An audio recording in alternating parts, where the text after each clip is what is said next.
Good morning मेरे नौजवान सेजोन। I hope you guys are keeping well. कैसे हो सारे एंड आई होप आप सबकी तैयारी अच्छी चल रही होगी। आप जिस भी एग्जाम के लिए प्रिपेयर कर रहे हो, सामने तो वैसे सीडीएस और एनडीए है, बट क्या कहते हैं, इसके एसएससी की भी डेट्स आ गए हैं। उनके लिए भी काफ़ी बेनिफिशियल होने वाला है रिकॉल सीरीज। ठीक है, तो मस्ती से बिल्कुल पेपर पेन निकाल के बैठेंगे, सारे तसल्ली से क्वेश्चन को पढ़ेंगे, साथ साथ में अटेम्प्ट करेंगे। जो भी चीज़ें आपने पढ़ी है पिछले 2 4 6 महीनों में, उसको ट्राई करेंगे रिकलेक्ट करने का। क्योंकि मेन एम रिकॉल सीरीज का यही है, हम वापस से चीजें नहीं पढ़ रहे होते, हम उसे ब्रश अप करते हैं। ठीक है, we are here doing reverse engineering gentleman.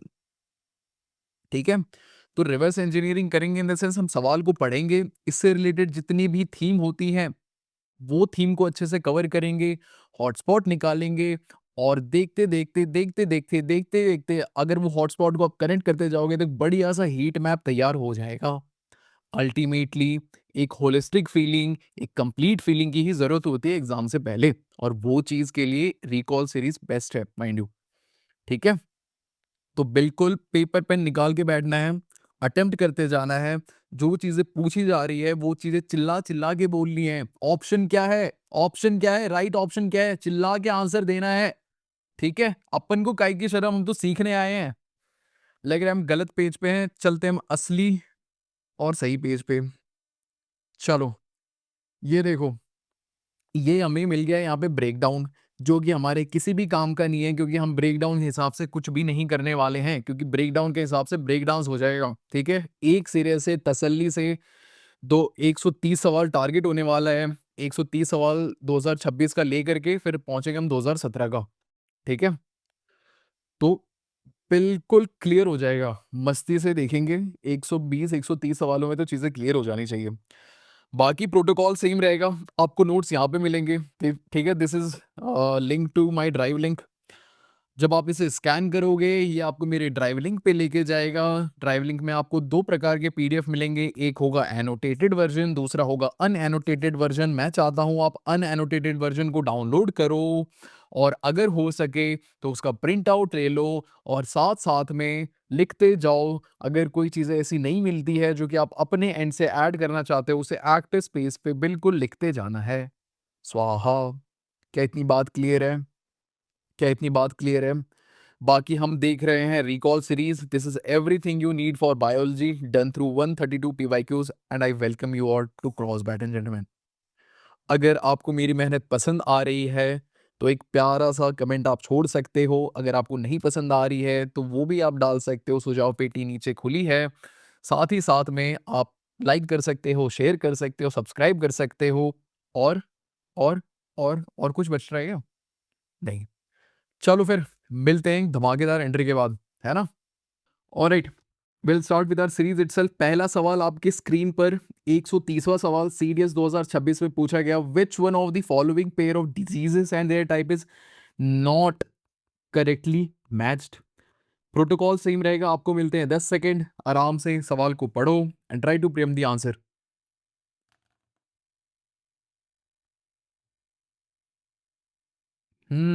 हो गया। चलो, इससे रिलेटेड कुछ छोटी छोटी चीजें पहले देख लेते हैं।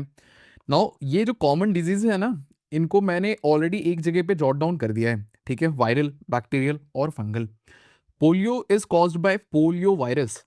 ठीक है, dengue is caused by dengue virus. Measles is caused by measles virus. क्या बात है! Rabies is caused by rabies virus. Hepatitis is caused by hepatitis B virus. अलग पेन ले लेंगे, अलग। चलो, now AIDS is caused by HIV virus. सारे बैंगलोर वाले अच्छे से सुनेंगे, AIDS is caused by HIV virus. ठीक है, वोपिंग कफ, इस पे थोड़ा सा ध्यान देना, इसका कुछ अलग से है, अतरंगा है। ठीक है, बॉर्डेटेला कहते हैं इसे, पर्टूसिस। ठीक है, tuberculosis is caused bye Mycobacterium tuberculosis.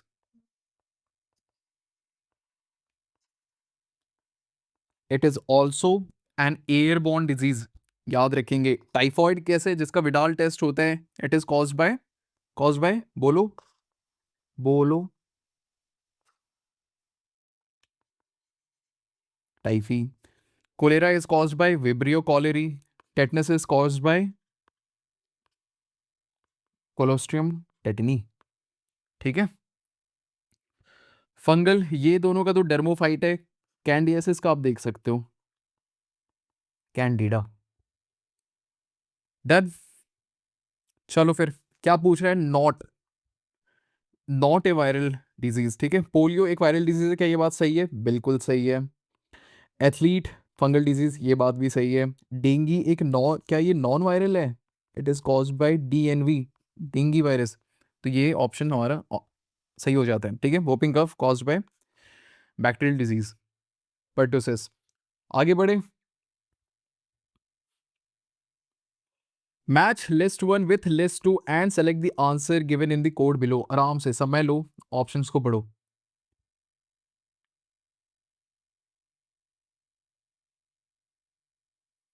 हो गया।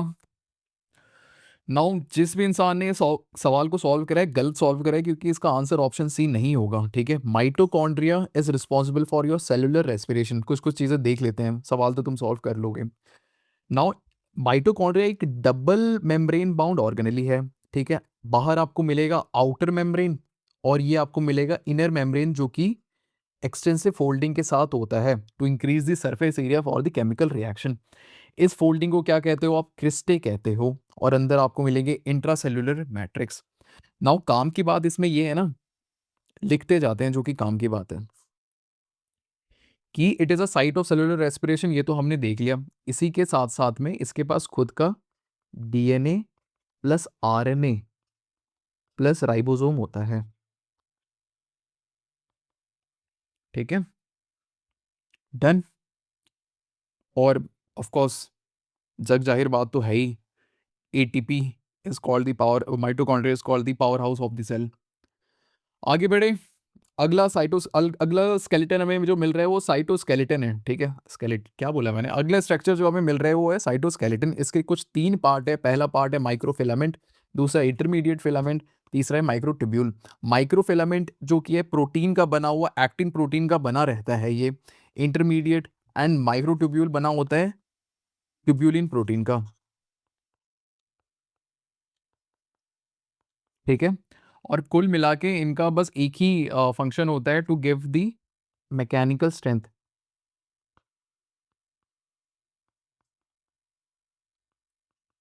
ठीक है, और क्या होता है आपने देखा होगी कि एनाफेज में क्रोमोसोम्स मूव करते हैं। ठीक है, स्पिंडल फाइबर्स जो होते हैं, those are nothing but cytoskeleton structure. ठीक है,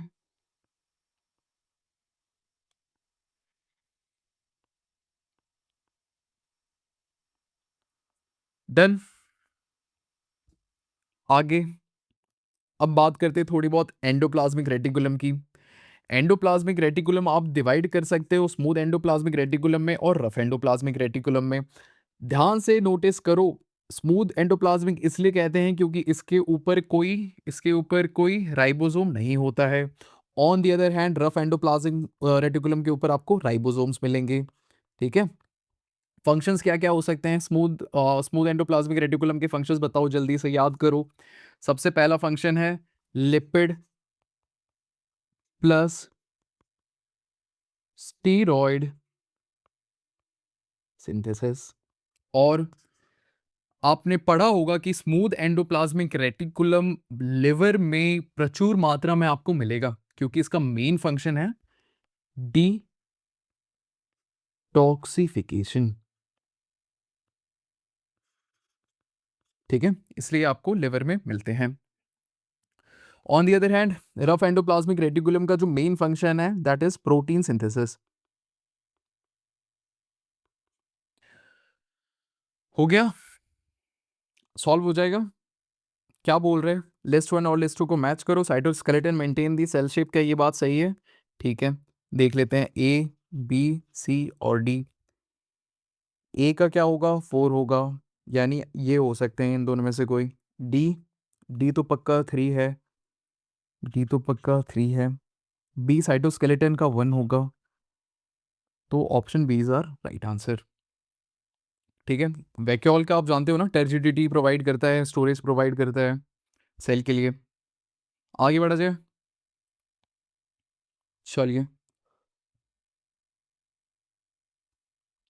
consider the following statement with reference to manure and organic farming. Option पढ़ो।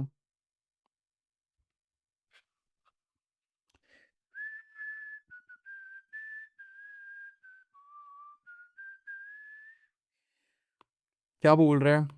Vermi compost is rich in organic matter. Now vermicompost में क्या है ना, आप अर्थवॉर्म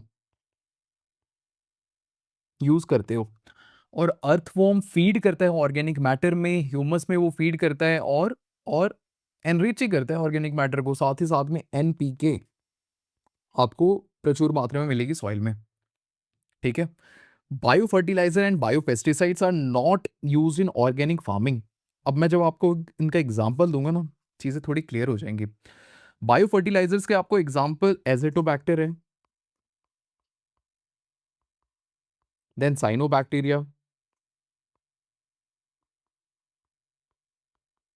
और क्या माइक्रोराइजा। ठीक है, these are all example of your bio fertilisers. ठीक है। बायो पेस्टिसाइड क्या है? बायो पेस्टिसाइड बेसिकली, आपने बीटी कॉटन का नाम सुना है?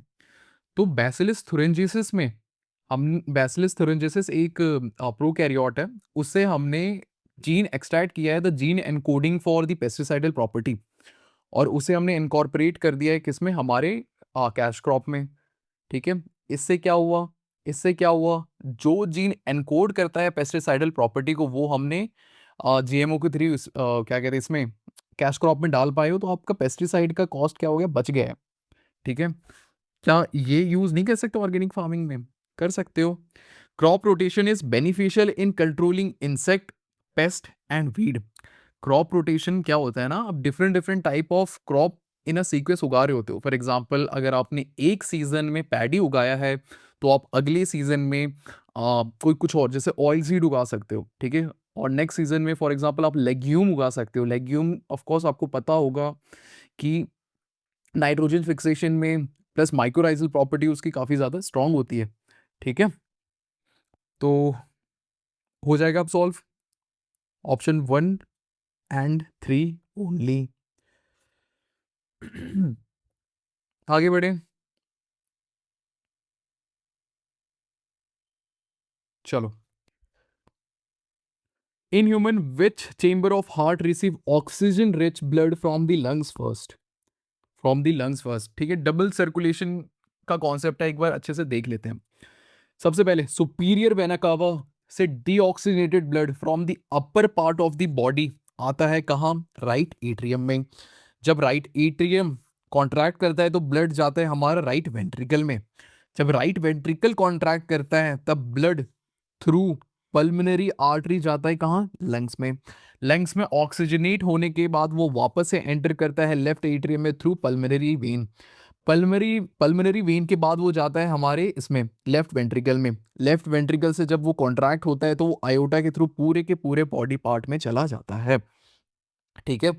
तो देखा जाए तो blood in a single circulation heart में दो बार एंटर कर रहा है, once in deoxygenated form and another time in oxygenated form. ठीक है। इसी को हम कहते हैं क्या? Double circulation. तो in human which chamber of the heart receive oxygen rich blood from the lungs first? ये कौन सा चेंबर है? कमेंट में बताओ। आगे बढ़े। A world chess champion has curly hair, attached earlobe and freckle. तीन ट्रेट हमें दे दी गई हैं, क्या क्या? Curly hair, dimple chin, no rosy lips, और क्या क्या? ठीक है। Curly hair, ear lobes and freckles. ठीक है। Now which one of the following traits is not likely to be passed on to his or her offspring? बात हो रही है ट्रेट्स की। समय लो, रीड करो, अटेम्प्ट करो, और आगे बढ़ो। हो गया? हो गया क्या? हो गया क्या? चलो। सो जब हम ट्रेड्स के बारे में बात करते हैं ना, तो हम इसे आप डिवाइड कर सकते हो, हेरिटेबल ट्रेट, बेटा हैरी,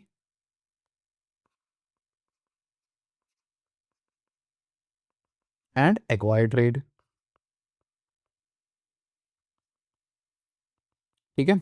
हेरिटेबल ट्रेड्स वो ट्रेड्स होते हैं जिनके जिनके ऊपर आपको कोई जिनका जिनके ऊपर आपका कोई कंट्रोल नहीं होता है, ठीक है? They are pass from parents to the offspring, है ना? जैसे अगर मैं इसका एग्जांपल दूं, तो क्या ले सकते हैं एग्जांपल? आपका ब्लड ग्रुप, ठीक है? आपका आंखों का कलर, फिर जैसे यहाँ पे कर्ली हेयर है, ईयर लोब्स है एंड फ्रेकल्स है, ये भी हेरिटेबल ट्रेट्स में आते हैं। On the other hand, acquired trait वो ट्रेट्स होते हैं जब जो आप एक्वायर करते हो बाय योर शेयर हार्डवर्क, ठीक है?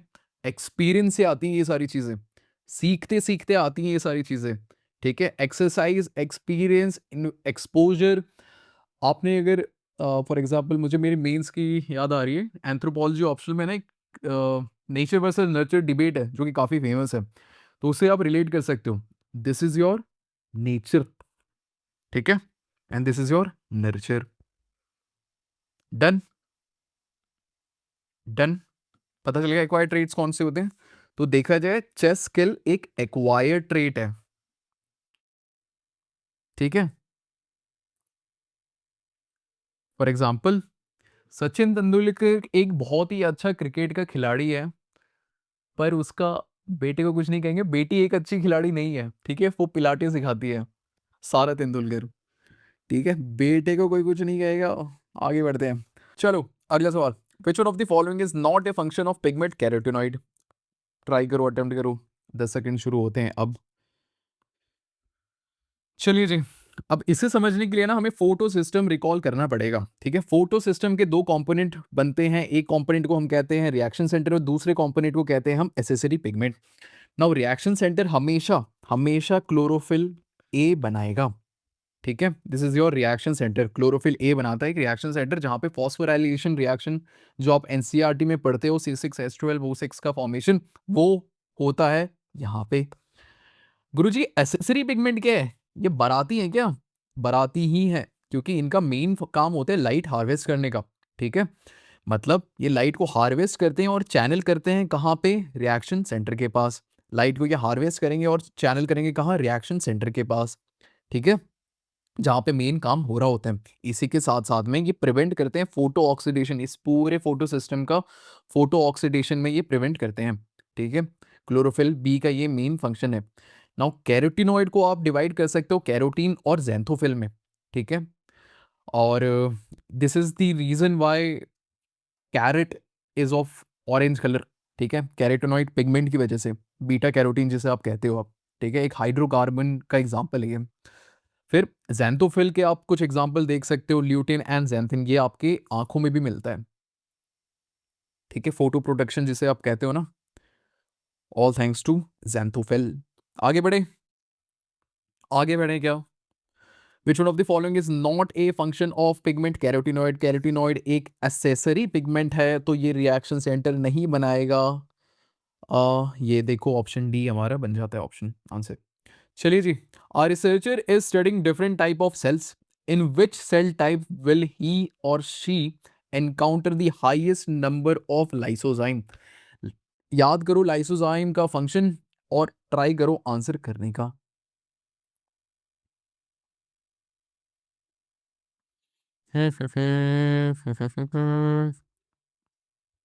सबसे पहले, लाइसोजाइम का फंक्शन क्या होता है?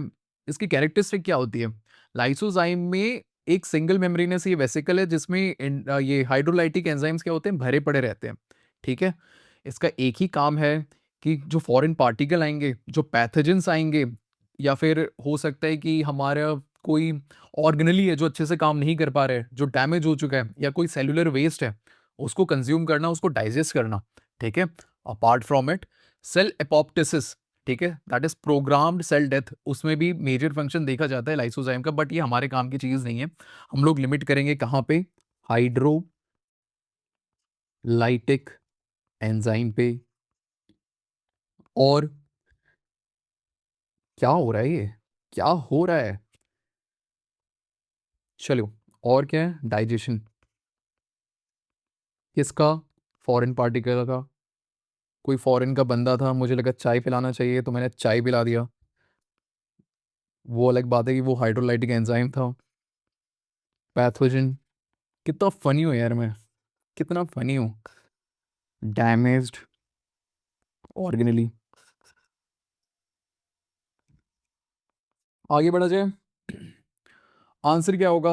इनमें से जो भी ये even they are remotely associated with these kind of function, वो होगा हमारा आंसर।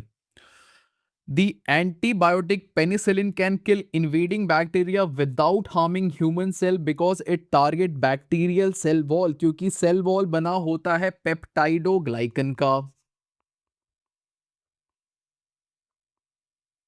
ठीक है, सेल वॉल बना होता है पेप्टाइडोग्लाइकन का, और पेनिसिलिन सिर्फ और सिर्फ सेलेक्टिवली पेप्टाइडोग्लाइकन के ऊपर अफेक्ट करता है। उसके सेल वॉल क्या हो जाता है, रप्चर हो जाता है, जिस वजह से बैक्टीरिया फिर ग्रो नहीं कर पाता है, वो मर मुरा जाता है। Since human body do not have cell wall, इसलिए हमारे ऊपर कोई इफेक्ट नहीं पड़ता है किसका, पेनिसिलिन का। इसी के साथ हम याद करते हैं ग्राम पॉजिटिव और ग्राम नेगेटिव बैक्टीरिया का। ठीक है, ये सवाल एनडीए में कम से कम पूछा जा सकता है। तो ग्राम स्टेनिंग एक प्रोसेस है जहां पे आप क्या कर रहे हो ना, सबसे पहले प्राइमरी स्टेन डालते हो, जिस फॉर एग्जांपल क्रिस्टल वॉयलेट।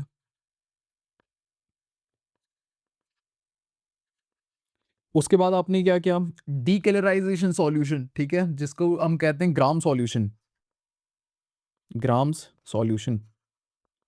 और तीसरा फिर काउंटर स्ट्रेन डालते हो आप, ठीक है, सेफ्रोनिन। तो जब जब 3 स्टेप का प्रोसेस करने के बाद जो रिजल्ट मिलता है वो कुछ इस प्रकार का मिलता है। नाउ यहाँ पे आपको जो पर्पल दिख रहा है ना, बैक बेंचेस, इसको आप कहोगे gram positive. Reason being reason being इन्होंने क्रिस्टल वॉयलेट एब्जॉर्ब कर लिया है कहाँ, अपने सेल वॉल पे। ठीक है, इनके पास बहुत ही ज्यादा थिक सेल वॉल होता है, 30x thick cell wall, 30x peptidoglycan, मतलब 30 लेयर का पेप्टाइडोग्लाइकन रहता है। ठीक है, और इनके जो सेल वॉल सबसे पहले 30 लेयर का रहता है, इसी के बाद है ना, they are surrounded by monoderm. Done. On the other hand gram negative क्या है, ग्राम नेगेटिव ने, ध्यान दो, सेफ्रेनिन एब्जॉर्ब करा है। ठीक है, तो इसमें क्या होता है कि इनका सिर्फ सिंगल लेयर का पेप्टाइडोग्लाइकन होता है, सबसे पहले ये पॉइंट है, और दूसरा डाइडर्म होता है इसमें।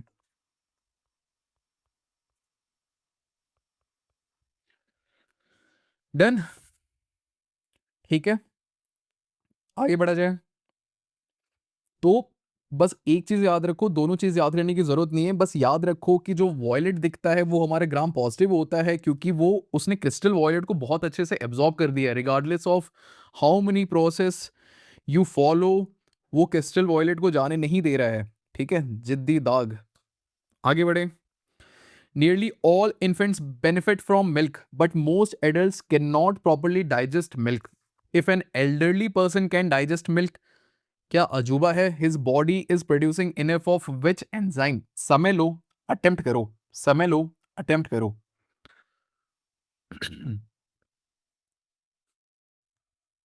चलो सबसे पहले ऑप्शन ही देख लें।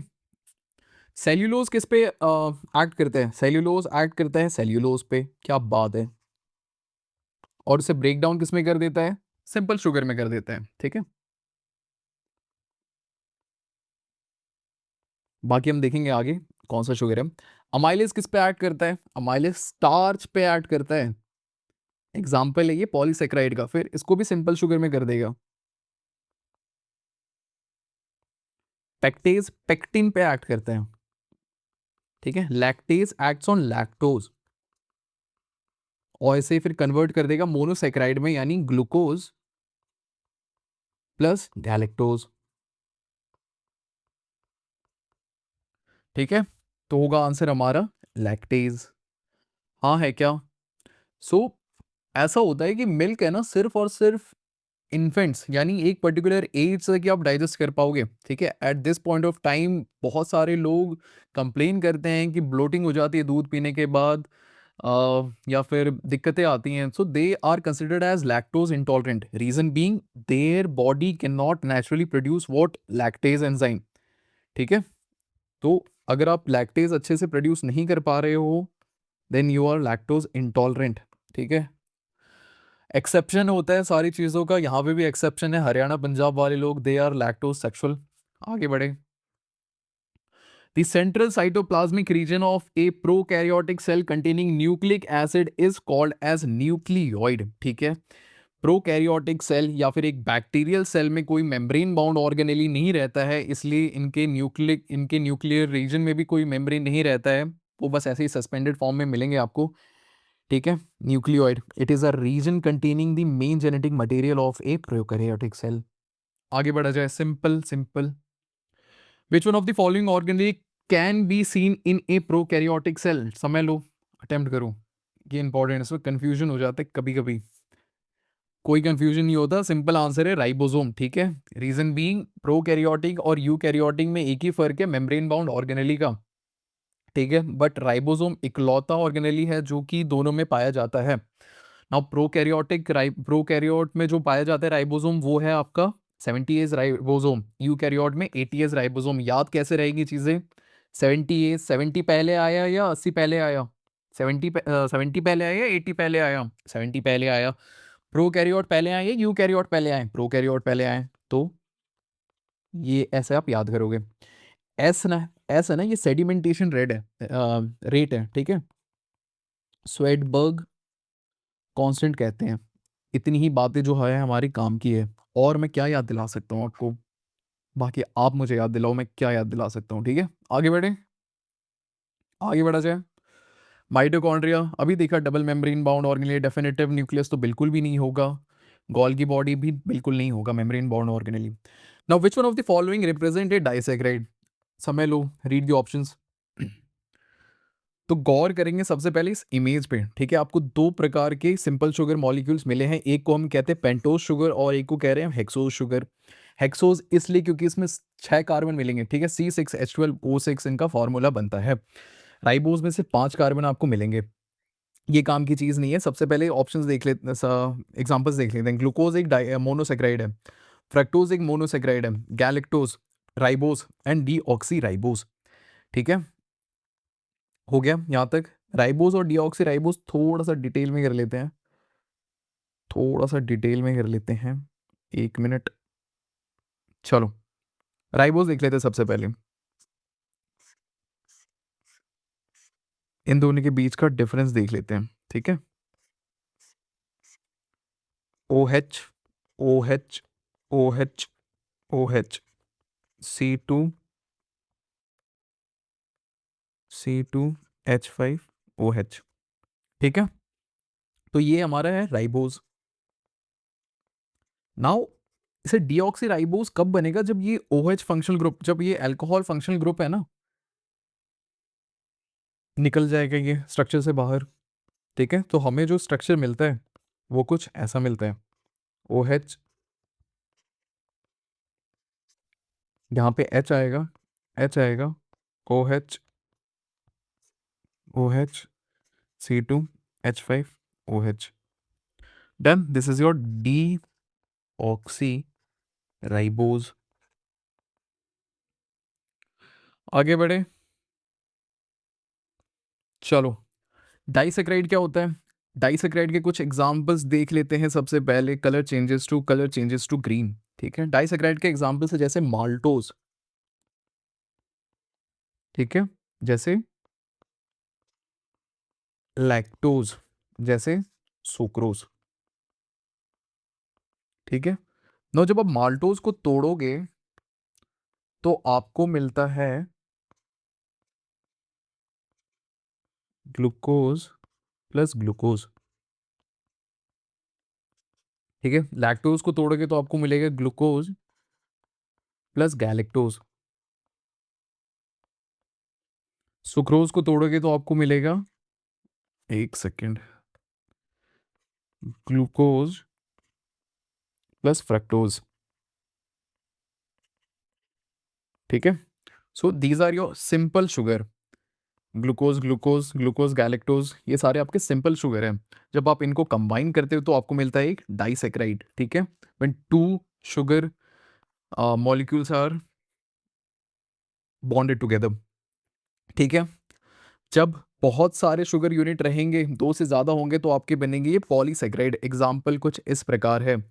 स्टार्च एक एग्ज़ाम्पल बनता है पॉलीसैकेराइड का। कलर चेंजेस टू ब्लू ले लें, स्टार्च जो कि आपको प्लांट में मिलेगा, ठीक है? देन ग्लाइकोजन, ठीक है? ये एक एग्ज़ाम्पल बनता है इसका पॉलीसैकेराइड का। और कुछ ले सकते हो आप। फिर सेल्युलोज़ भी एक एग्ज़ाम्पल है।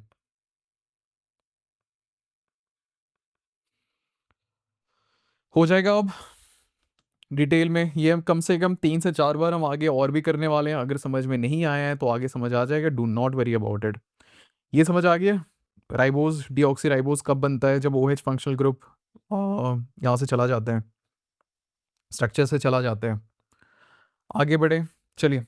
The inner lining of human small intestine has numerous finger like projection, जिसे हम कहते हैं विलाई। एक ही फंक्शन होता है, एब्जॉर्प्टिव सरफेस एरिया को बढ़ाना, ठीक है? Tooth enamel of human is made up of, answer is calcium phosphate. Calcium phosphate tooth enamel जो होता है वो सबसे स्ट्रॉन्गेस्ट एंड सबसे हार्डेस्ट टिश्यू है पूरे के पूरे बॉडी पार्ट में। It is made up of calcium phosphate. और कैल्शियम फॉस्फेट में भी hydroxy apatite, hydroxy apatite, बहुत सारे वर्टिकल रोज में ये जैम पैक्ड रहते हैं, ठीक है? इस वजह से इसको स्ट्रक्चरल स्ट्रेंथ मिलता है। अब क्या होता है ना, हमारी ऐसी टेंडेंसी होती है कि हम बिंज ईटिंग करते हैं, कुछ भी कभी भी खा लेते हैं और ब्रश नहीं करते हैं, तो जिसकी वजह से लैक्टिक एसिड का फॉर्मेशन होता है। और hydroxy apatite is very susceptible to acid. Acid की वजह से कोरोजन, डेंटल केरीज, डीमिनरलाइजेशन होता है। Which of the following are different parts of human brain? Try करो अटेम्प्ट करने का, उसके बाद देखेंगे हम पार्ट्स ऑफ ह्यूमन ब्रेन, ठीक है? थोड़ा डिटेल में कवर करेंगे इसे। हम्म, चलिए जी। तो ये जो स्ट्रक्चर है ना, ये ये ये करके दिखाओ। ये जो स्ट्रक्चर है ना, इसे हम कहते हैं सेरिब्रम, ठीक है? This is your done. और ये स्ट्रक्चर इज थैलेमस। थैलेमस के नीचे, थैलेमस के नीचे क्या होगा? हाइपोथैलेमस, ठीक है? हाइपो एक कीवर्ड है जिसका मीनिंग होता है बीनीथ, यानी नीचे, ठीक है?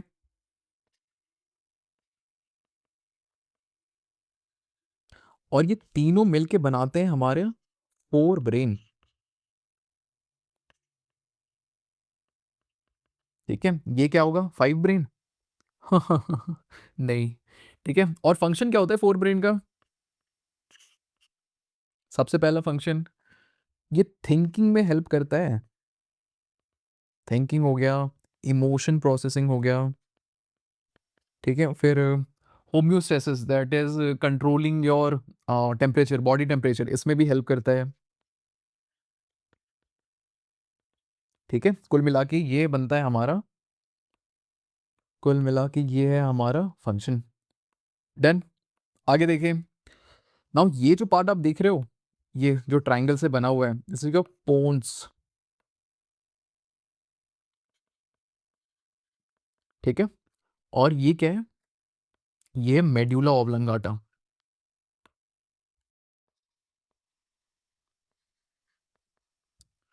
Done done done done done. And this is your cerebellum. Already जानते हो ये सारी चीजें, आप बस रिवाइज कर रहे हो।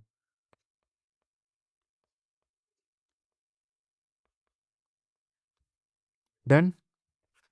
और यहाँ पे जो आखिरी पार्ट हमारा बच रहा है, इस रीजन को कहते हैं हम मिड ब्रेन।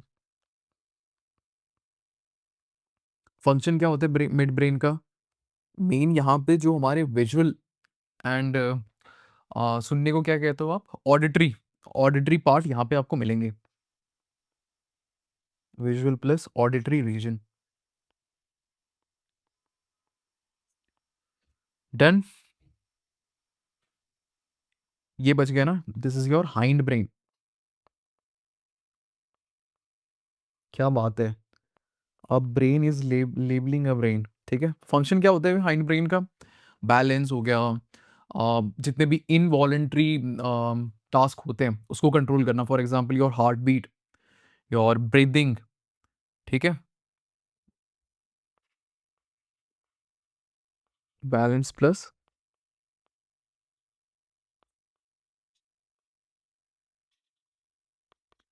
डन। रिवाइज कर ली एक बार वापस से। ये रीजन कौन सा है? ये रीजन कौन सा है? This is your cerebrum. ये रीजन कौन सा है? थैलेमस। ये रीजन जो कि थैलेमस से ठीक नीचे आता है उसे हम कहेंगे हाइपोथैलेमस, ठीक है। उसके बाद आपको मिलेगा मिड ब्रेन। फिर ये रीजन कौन सा जो ट्राइंगल से बना हुआ है? This is your pons. ये रीजन कौन सा है? This is your medulla. और ये रीजन कौन सा है कॉलीफ्लावर जैसा? कौन सा है ये? सेरिबेलम। फंक्शन क्या होता है फोर ब्रेन का? Thinking, emotional processing and homeostasis of the body. Hind brain का फंक्शन क्या, मिड ब्रेन का फंक्शन क्या होता है? विजुअल एंड ऑडिटरी रीजन हमको यहाँ पे मिलते हैं। हाइंड ब्रेन का फंक्शन क्या होता है? बैलेंस मेंटेन करना, और जितनी इनवॉलेंट्री रिफ्लेक्सेस है, फॉर एग्जांपल ब्रीदिंग हो गया, हार्ट बीट हो गया, वो सारे आप उसके लिए रिस्पॉन्सिबल है हमारा हाइंड ब्रेन। बोलो, हो जाएगा। ऑप्शन का क्या आंसर होगा यहाँ पे? Mid brain and hind brain, ठीक है। Which one of the following is not a part of male reproductive system in human being, ठीक है। वंस एंड फॉर ऑल हम मेल रिप्रोडक्टिव और फीमेल रिप्रोडक्टिव सिस्टम को एक बार ओवरव्यू ले लेते हैं इसका, फिर will come back to the question itself. Now male reproductive system है ना, it consist of these parts, ठीक है। सबसे पहले हम देखेंगे testis. Now testis is stored in is covered by scrotum. Reason being क्योंकि टेस्टिस को जरूरत होती है 2 से 3 डिग्री कम temperature from our body part spermatogenesis के लिए, स्पर्म के फॉर्मेशन के लिए 2 से 3 डिग्री कम चाहिए होता है टेम्परेचर, ठीक है। नाउ टेस्टिस स्पर्मेटोजेनेसिस के लिए भी इंपॉर्टेंट है, फंक्शन इसका है, और साथ ही साथ में it is serving as a endocrine gland itself, ठीक है। यानी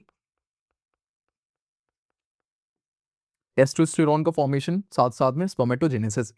नाउ जो स्पर्म फॉर्म होता है टेस्टिस में वो जाके टेम्परली स्टोर होता है एपिडिडाइमस में फॉर दी यहाँ पे वो मेच्योर होता है और स्टोर होता है, ठीक है।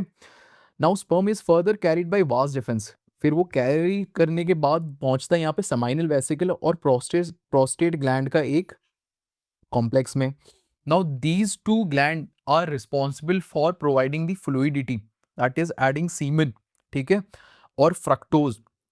इससे क्या होता है? फ्लूइडिटी तो मिलता ही है, साथ में स्पर्म को नरिशमेंट भी मिलती है, ठीक है। इसके बाद हम देखते हैं bulbo urethral gland. This is your bulbo urethral gland, ठीक है।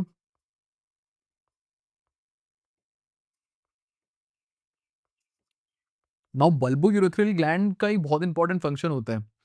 Bulbo urethral gland is responsible for the precum, ठीक है। इजैकुलेशन से पहले एक प्रीकम होता है जो कि न्यूट्रलाइज करता है एसिडिटी ऑफ द वजाइनल कनाल, क्योंकि जब तक वो न्यूट्रलाइज नहीं होगा तब तक स्पर्म अच्छे से वो ट्रैवल नहीं कर पाएगा, otherwise sperm will just die, ठीक है, क्योंकि condition is very acidic in vaginal canal. So ये न्यूट्रलाइज करने का इसका फंक्शन है बल्बो यूरेथ्रल ग्लैंड का।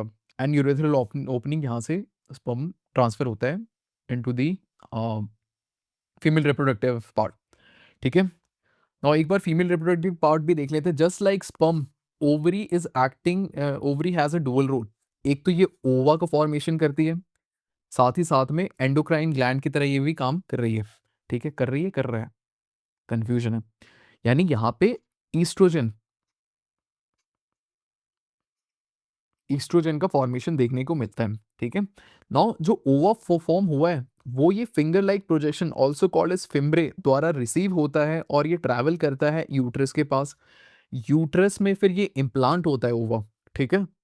cervix is the narrow opening of the uterus, and then you have your vaginal canal. Then इतनी बात है related to reproductive system of both male and female. I hope things are little bit clear. एक बार वापस से देख लो, revise कर लो। टेक योर टाइम, 10 सेकेंड लो, देख लो।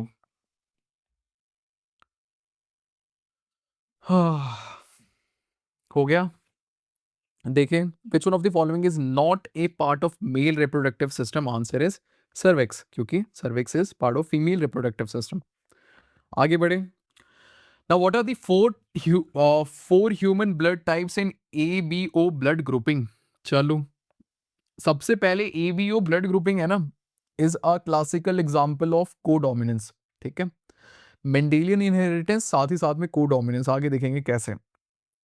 नाउ ये कैसे डिसाइड होता है कि आपकी ब्लड ग्रुप ए है या ब्लड ग्रुप बी है? सो ब्लड के पास है ना, तो मतलब ब्रॉडली आप दो कंपोनेंट में ब्लड को डिवाइड कर सकते हो। One is blood plasma and then blood cells. ठीक है, these are your RBCs. Now depending on कौन सा शुगर पेप्टाइड या कौन सा शुगर मॉलिक्यूल प्रेजेंट है on the membrane of the RBC, उससे पता चलता है कि एंटीजन कौन सा है। ठीक है, नाउ आपका अगर ब्लड ग्रुप ए है, you will have this as your antigen. ठीक है, antigen A.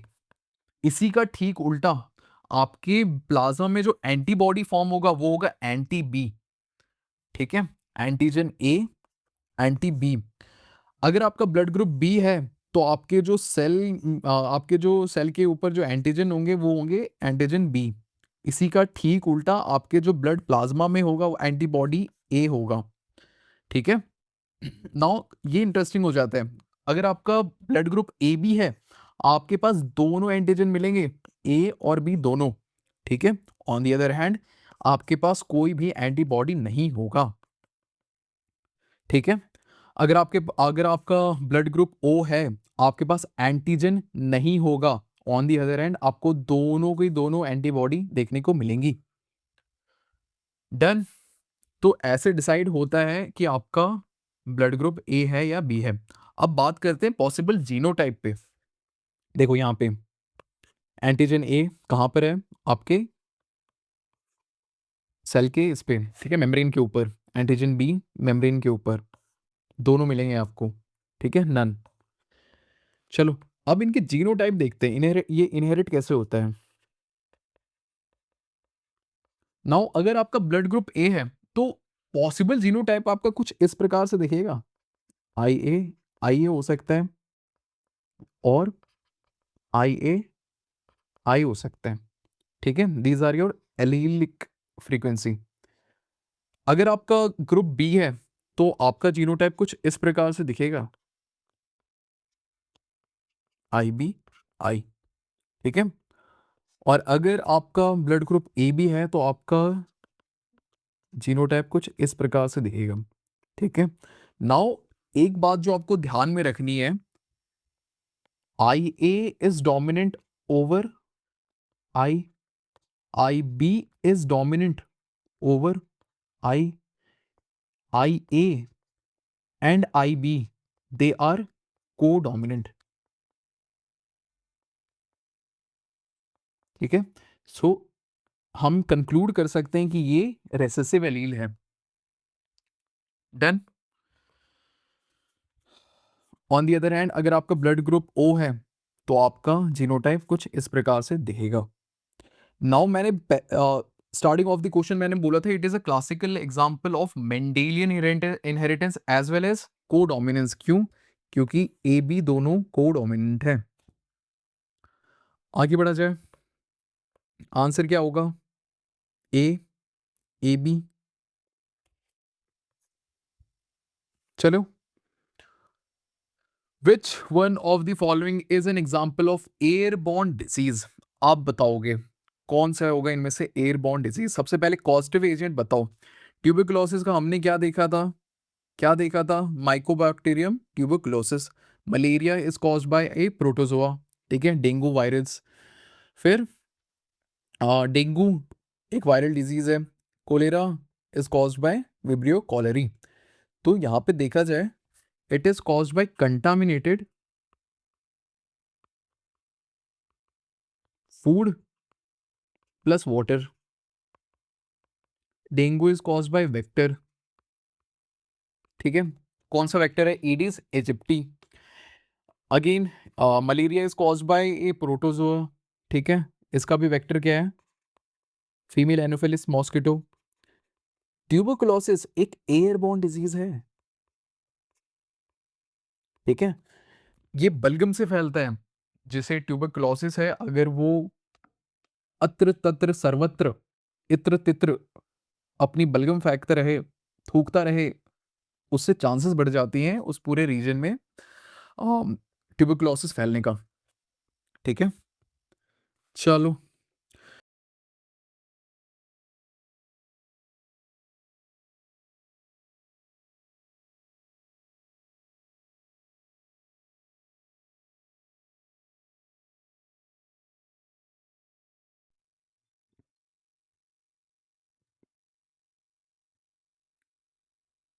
Which one among the following is correct scheme followed for classification of animals?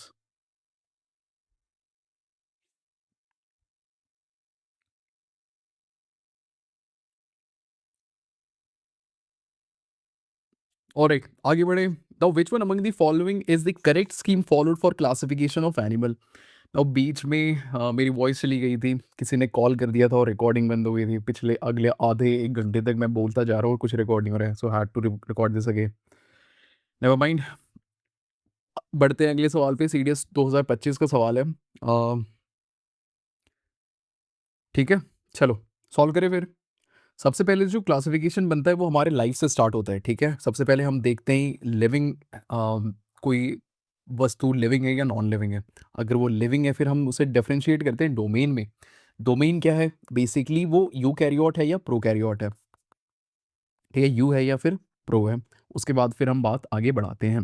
ठीक है, फिर आता है हमारा किंगडम, फिर P, C, O, F, G, S. मेरे साथ बोलेंगे 5 बार, चिल्ला चिल्ला के, जोर जोर से। PCO F G S, PCO F G S, PCO F G S, PCO F G S. ठीक है, so will start from kingdom. Kingdom के बाद फाइलम, फाइलम के बाद क्लास, क्लास के बाद ऑर्डर, ऑर्डर के बाद फैमिली, फिर जीनस, स्पीशीज। रटा हुआ होना चाहिए। ठीक है, इस पे कुछ दिमाग लगाने की जरूरत नहीं है, रट के रखो। अगर कुछ ऐसा सवाल आए तो सबसे पहला काम करना है ये लिखना है, P C O F G S. ठीक है, आगे बढ़े, सॉल्व हो जाएगा। कहीं दिख रहा है PCO F G S? Light आ गई तो इसे ऑन कर लिया जाए, आप तब तक सवाल पढ़ो। Photosynthesis that convert light energy into chemical energy by plants involves the use of green pigment of leaves called chlorophyll. The only structure in the leaf that hosts chlorophyll is, now chlorophyll is hosted by chloroplast. ठीक है, it is the only chlorophyll containing plastid. तब तक आप ये diagram देखो।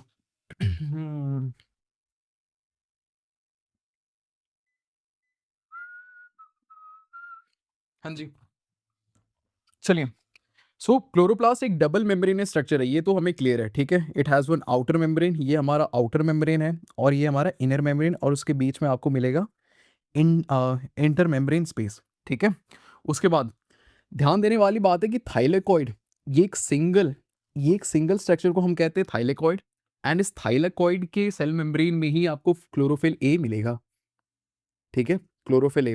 Now याद करो, हम फोटो सिस्टम पढ़ रहे थे। ठीक है, अगर फोटो सिस्टम के अगर हम डिटेल में जाएंगे तो हम उसे भी ब्रॉडली क्लासीफाई कर सकते हैं into photo system 1 and photo system 2। उतनी डिटेल में नहीं जाना है, पर मैं बस आउट ऑफ क्यूरियोसिटी में आपको बता दे रहा हूँ कि थाइलाकॉइड ही वो रीजन है जहां पे फोटो सिस्टम 1 ऑपरेट करता है। ठीक है, पर्टिकुलरली पीएस 700। ठीक है, अब जब थाइलेकॉइड को आप स्टैक कर दोगे तो स्टैक करने के बाद जो स्ट्रक्चर फॉर्म होता है उसे हम कहते हैं क्या? ग्रैना। ठीक है, this is your stroma lamellae. This region is called stroma. Now stroma is the intracellular matrix. ठीक है, जहां पे कैल्विन साइकिल अकर होता है, जो कि लाइट डिपेंडेंट रिएक्शंस होते हैं ना हमारे, वो स्ट्रोमल स्पेस में ही होता है। अगेन ये हमारे कोई काम का नहीं है, जितनी चीज़ें बताई गई है बस उतना ही ध्यान में रखो आप। एक बार बस ये स्ट्रक्चर को देख लेना। इस इंडिविजुअल स्ट्रक्चर को हम कहते हैं थाइलाकॉइड। अगर एक से ज़्यादा थाइलाकॉइड को आप स्टैक कर दोगे तो हमें मिलता है ग्रैनम।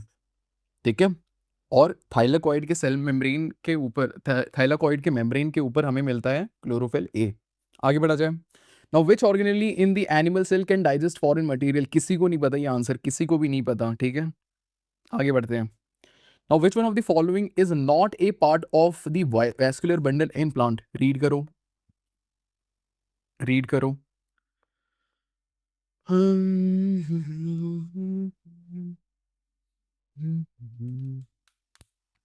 होगा आंसर?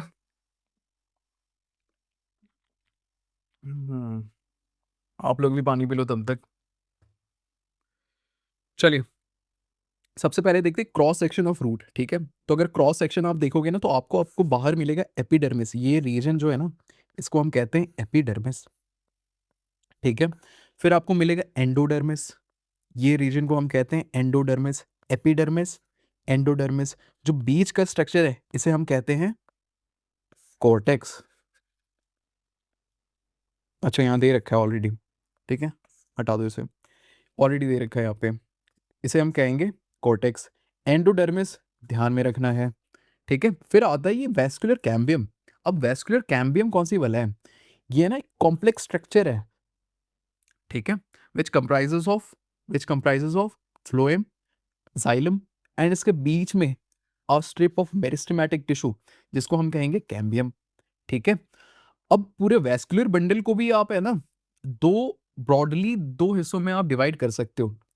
ठीक है, या तो ये ओपन ओपन वेस्कुलर कैम्बियम कहलाएगा जब इसका कैम्बियम प्रेजेंट हो, और क्लोज कहलाएगा जब कैम्बियम एब्सेंट हो। ठीक है, अगर आप इनके फंक्शन पे बात करो, तब चीजें थोड़ी ज्यादा क्लियर हो जाती हैं। Phloem is responsible for the transportation of food, यानी फोटोसिंथेट, जो फोटोसिंथेसिस के बाद जो प्रोडक्ट बनता है, उसके ट्रांसपोर्टेशन में फ्लोएम हेल्प करता है। एंड माइंड यू, एक और चीज याद रखना, इसकी जो मूवमेंट होती है वो बाई डायरेक्शनल होती है। ठीक है, ये ऊपर भी जाता है, नीचे भी जाता है, बाई भी जाता है, दाएं भी जाता है। Xylem, on the other hand, is responsible for transportation of only water and mineral, और इसकी जो मूवमेंट होती है सिर्फ और सिर्फ यूनिडायरेक्शनल होती है, and mainly it is upward movement. ठीक है, इसके पीछे का भी एक मैकेनिज्म है, ट्रांसपरेशनल पुल, हम पढ़ेंगे आगे। ठीक है, अभी तक इतनी बातें आप ध्यान में रखो, एक साथ नहीं सुननी सारी चीजें। अब मेरिस्टेमेटिक, स्पेशली ये जो कैम्बियम आप देख रहे हो, cambium is responsible for your secondary growth. ठीक है, सेकेंडरी ग्रोथ के लिए रिस्पॉन्सिबल होता है। डन डन डन है क्या? बोलो, आंसर क्या होगा? Which one of the following is not a part of vascular bundle? Answer is endodermis. It is not a part of vascular bundle. Endodermis हमें कहाँ मिला था? एपिडर्मिस, एंडोडर्मिस, बीच में cortex. Done. Halophyte are the plants that grow on which one among the following categories of soil? चलो word play करो और try करो आंसर करने का। Halophyte, halo means saline. ठीक है, हो जाएगा अब आंसर, हो जाएगा, आगे बढ़ा जाए। Now which one among the following is not A feature of xerophyte? Xerophyte आप सबको पता है कि वो प्लांट होते हैं जो कि आपको वाटर डेफिशिएंट रीजन में पाए जाते हैं।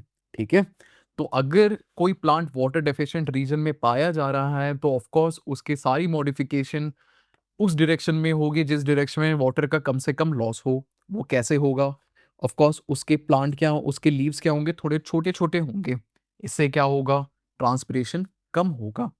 क्या उनके पास लार्ज नंबर स्टोमाटा होना चाहिए या कम नंबर ऑफ स्टोमाटा होना चाहिए? कम नंबर ऑफ स्टोमाटा होना चाहिए। If you have fewer stomata, then water lost due to transpiration is less. ठीक है, वैक्सीक्यूटिकल अगेन वाटर लॉस को प्रिवेंट करता है। स्टोमाटा जिसको आप संकन संकन स्टोमाटा कहते हो, ठीक है, अगेन ये प्रिवेंट करता है एक्सेसिव लॉस ऑफ वाटर। तो आंसर क्या होगा? Option B is our answer.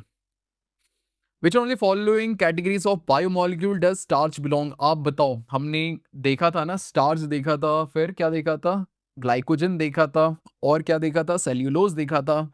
You tell me, कौन सी कैटेगरी में ये बिलोंग करते हैं? देख लेते हैं। सबसे पहले दे आर ऑल पॉलीसेकेराइड। ठीक है, याद रखो, दे आर ऑल, हाँ, कार्बोहाइड्रेट है बट पॉलीसेकेराइड्स। ठीक है, सेल्यूलोज के ऊपर चर्चा कर लेते हैं। सबसे पहले ये ऑफ कोर्स इसका सब यूनिट ग्लूकोज है। ग्लूकोज हमने बोला था ना, आगे देखेंगे। ग्लूकोज, स्टार्च भी ग्लूकोज, ग्लाइकोजन भी ग्लूकोज। बेसिकली एक्सेसिव ग्लूकोज जो एनिमल में स्टोर होता है it is stored in the form of glycogen. On the other hand अगर प्लांट में एक्सेसिव ग्लूकोज कौन से फॉर्म में स्टोर होता है, वो होता है स्टार्च में। ठीक है, सेल्यूलोज तो प्लांट फाइबर है। ठीक है, और देखते हैं स्ट्रक्चर इंपॉर्टेंट है, स्ट्रक्चर देख लो एक बार, कोई नहीं ना। लीनियर स्ट्रक्चर है, ठीक है, लीनियर स्ट्रक्चर है। क्यों लीनियर स्ट्रक्चर है? बिकॉज एक ही टाइप का और एक ही डायरेक्शनल बॉन्ड मिलेगा, 1,4 अल्फा बॉन्ड मिलता है इसमें। ऑन दी अदर हैंड आप देखोगे नेट जैसा स्ट्रक्चर बढ़ता जा रहा है। क्यों? क्योंकि 1,4 एंड 1,6 दोनों बॉन्ड आपको देखने को मिल रहे हैं। This is your 1,4 bond, 1,4 bond, 1,4 bond, this is your 1,6 bond. इतने डिटेल में जाने की काम ज़रूरत है नहीं। आपको जो याद रखना है वो पॉलीसेक्राइड, मोनोसेक्राइड एंड डाइसेक्राइड रटा हुआ होना चाहिए। और कुछ काम का नहीं है यहाँ पे। चलो, ये सीएपीएफ वाले बच्चों के लिए थोड़ा सा डिटेल में बताना पड़ता है क्योंकि उनका हो सकता है कि थोड़ा सा आ जाए। आगे बढ़े। Now which one among the following hormones inhibits the growth activity in plant? आप बताओ, आप बताओ। नाउ हॉर्मोन्स को आप है ना ग्रोथ रेगुलेटर भी कहते हो, तो आप ब्रॉडली आप इनको दो प्रकार में डिवाइड कर सकते हो, या तो फिर वो प्रोमोटर होगा या तो फिर वो इनहिबिटर होगा। प्रोमोटर कौन से होते हैं? जो ऑफ कोर्स प्रमोट करते हैं। क्या प्रमोट करते हैं? Auxin particularly promotes cell elongation. ठीक है, cytokinin promotes cell division, gibberellins promotes stem elongation, या फिर और सीड जर्मिनेशन भी।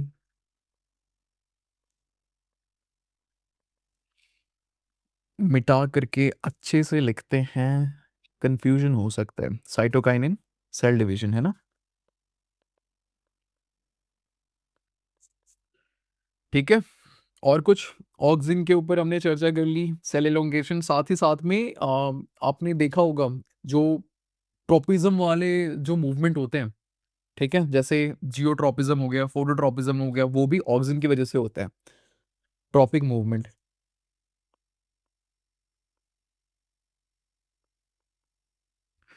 जिबरेलिंस क्लियर है, स्टेम एलोंगेशन, साथ ही साथ में सीड जर्मिनेशन में काम करता है ये। और साइटोकाइनिन ऑफ कोर्स क्या कहते हैं, सेल डिवीजन। सेल डिवीजन होगा तो ऑफ कोर्स शूट ग्रोथ में भी ये काम करेगा और रूट ग्रोथ में भी ये काम करता है। डन।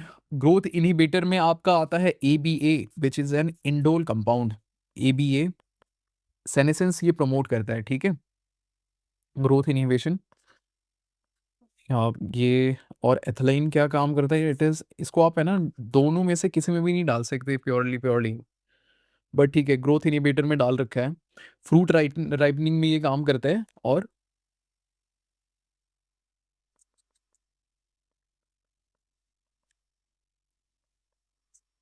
ABA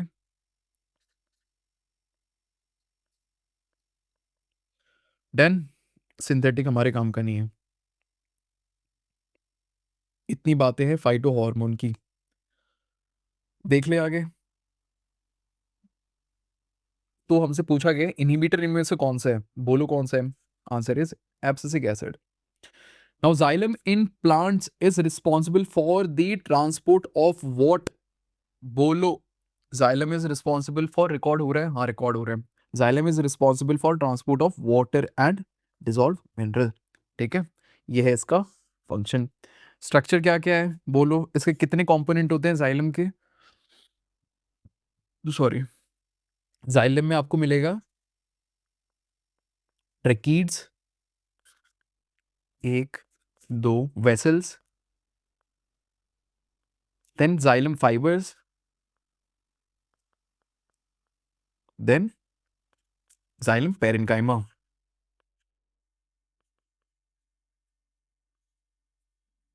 डन है। ध्यान देने वाली बात यह है कि जाइलम पेरेन्काइमा इकलौता लिविंग कंपोनेंट है इसमें। ठीक है, याद रहेंगी चीजें। और ट्रैकीड्स और वेसल कंड्यूक्ट बनाता है for the process of transport of dissolve mineral and water. और हमने क्या बात करी थी? यूनिडायरेक्शनल फ्लो होता है because of transpiration pull.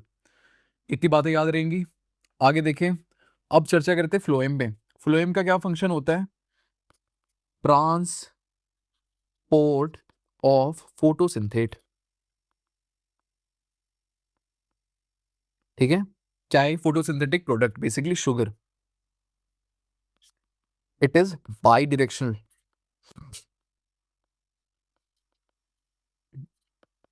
Done. It is unidirectional.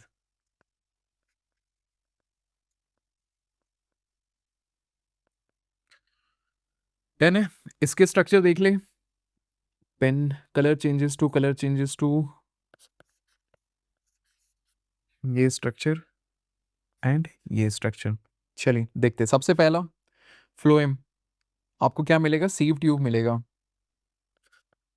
एक सेकेंड,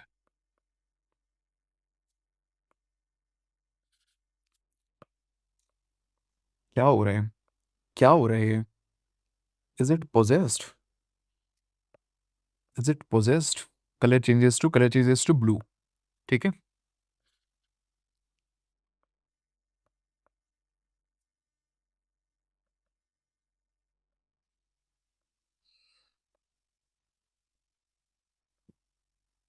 ऐसी पब्लिक बेइज्जती हो रही है ना। ठीक है, पहला है हमारा सीव ट्यूब, फिर कंपेनियन सेल।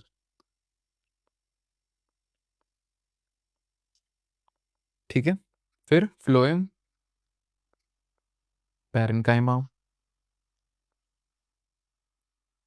फिर फ्लोएम फाइबर।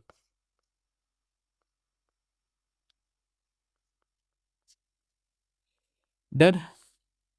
इतनी बातें याद रखी। काम की चीज़ क्या है? हमने फंक्शन देख लिया, इनका डायरेक्शनल, इनका मूवमेंट देख लिया, वो कैसे ये मूव करते हैं। साथ साथ में हमने देखा इनके कंपोनेंट्स क्या क्या हैं। ठीक है, इतनी चीज़ें आप प्लीज़ याद रखो। आगे बढ़ा जाए। Now which one among the following is not A micro nutrient for plant? अब कैसे डिसाइड किया जाता है कि कोई न्यूट्रिएंट माइक्रो है या मैक्रो इन नेचर है? एक ही एक ही बेसिस से डिसाइड करने का, डिमांड। ठीक है, relative demand and relative uses. Now ये जो न्यूट्रिएंट है बहुत ही ज़्यादा हाई डिमांड में रहती है और बहुत ही ज़्यादा यूज में लाया जाता है for the basic process of, for the basic process that plant carry out. ठीक है, तो याद रखने का क्या तरीका है? और micronutrient on the other hand बहुत ही ट्रेस अमाउंट में, बहुत ही ट्रेस अमाउंट में कैट एज अ कैटलिस्ट कभी कभी यूज में आता है, या फिर कोई रिएक्शन को कैरी आउट करने के लिए आप यूज में लाते हो, आप नहीं, प्लांट। ठीक है, सो माइक्रोन्यूट्रिएंट को अगर याद करना है तो एक तरीका है CHO, जो कि एल्डिहाइड का वो है, फंक्शनल ग्रुप है। CHO, NPK तो याद रहता है। ठीक है, nitrogen, potassium and and phosphorus. फिर कैल्शियम, मैग्नीशियम, सल्फर बस याद रखना है, काम मगज। ठीक है, बाकी जो बच रहे हैं वो माइक्रोन्यूट्रिएंट है। Done. Now which one among the following is not A micronutrient? आप बताओ। मैग्नीशियम, मैग्नीशियम तो micro, manganese is a micro, ये मैग्नीशियम क्या है? मैक्रो है। ये देखो यहाँ पे। चले आगे, इस तरीके से याद कर लेना। ठीक है, CHO, फिर NPK, फिर CaMgS, सल्फर। तीन तीन के ग्रुप में याद कर लो। इसे याद करने की जरूरत नहीं है, जो बच रहे हैं वो यूजुअली एलिमिनेशन से आप ये ऐसे क्वेश्चन को सॉल्व कर सकते हो। ठीक है, जरूरी नहीं है सारी चीजों को याद करो आप। आगे बढ़े। चलो, micro bodies found to be present in plant and animal cells contain what? Contains enzymes. ठीक है, माइक्रो बॉडीज का अगर फॉर्मल डेफिनेशन देखेंगे ना, तो they are small, they are single membranous और they are filled with oxidative enzyme. ठीक है, एग्जाम्पल माइक्रो बॉडीज का क्या हो सकता है? ग्लाइऑक्सिजोम।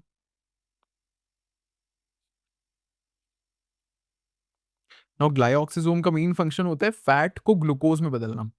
ठीक है, फिर आपका पेरोक्सिजोम भी एक है, जो कि पेरोक्साइड, पेरोक्साइड का ऑक्सीडेशन में हेल्प करता है।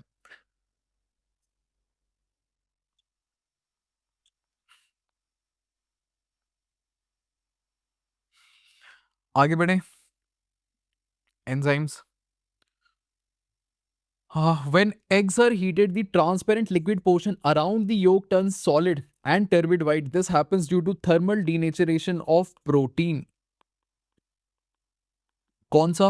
एल्ब्यूमिन. आगे बढ़े. Now pulse is felt due to rhythmic contraction and relaxation of. यहाँ पे प्लीज थोड़ा सा ध्यान दो, ठीक है. यूजुअली बच्चे जो कंफ्यूज करते हैं वो हार्ट बीट और पल्स में कंफ्यूजन कंफ्यूजन रहती है. मेरे साथ आओ, पढ़ो ये सारी चीजें. हार्ट बीट और पल्स, ठीक है. A heart beat, a heart pumps blood due to rhythmic contraction and relaxation of chambers, ठीक है, जो कि है वेंट्रिकल्स. ऑन एन एवरेज हमारा जो हार्ट बीट होता है 70 से लेकर 72 टाइम्स पर मिनट तक बीट करता है. Now this rhythmic contraction and relaxation of heart is known as heart beat.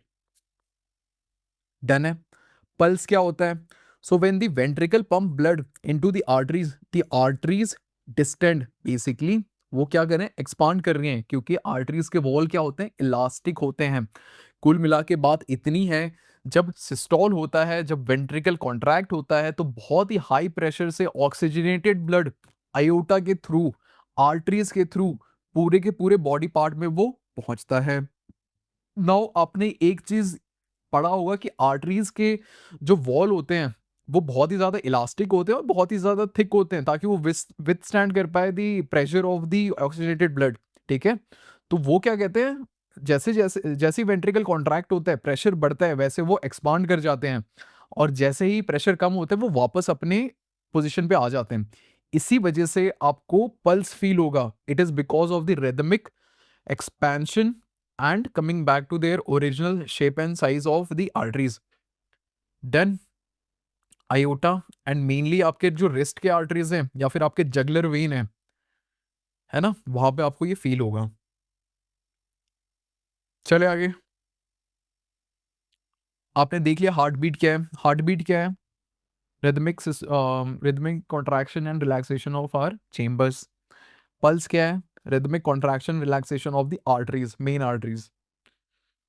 Now, the causal organism of dengue fever is a mosquito borne virus which belong to which one among the following categories? कौन सा होगा बताओ? काफी personal हो गया है. तो हमें पता है कि एडिनो वायरस, सॉरी, ये mosquito is caused, mosquito, sorry, dengue is a viral disease. DNV virus से ये कॉज होता है, ठीक है. तो एक एक करके देखते हैं. सबसे पहले निपा से चालू करते हैं ना. निपा का जो मेन ये होता है ना, कॉजल, ये जूनोटिक है ये, ठीक है, यानी एनिमल से ह्यूमन में ये फैलता है. वैक्सीना वायरस, आपने स्मॉल पॉक्स का नाम सुने हैं? And chickenpox. तो they are caused by vaccinia. Again ये है क्या? ये है ना बेसिकली वायरस का क्लास है, ठीक है. इसके अंडर बहुत सारे इंडिविजुअल वायरसेस होते हैं, इनके अंडर भी सब क्लासेस आती हैं, ठीक है. फॉर एग्जांपल डेंगू के भी टाइप्स होते हैं, क्योंकि different different virus, different different सब क्लासेस के वायरस वो कॉज कर रहे हैं, डन है. तो हम क्लास के बारे में बात कर रहे हैं. एडिनो वायरस, एडिनो वायरस है ना, आपने क्या कहते हैं, कोविड 19 के टाइम में काफी ज्यादा सुना होगा, क्योंकि ये रेस्पिरेटरी इन्फेक्शन कॉज करते हैं,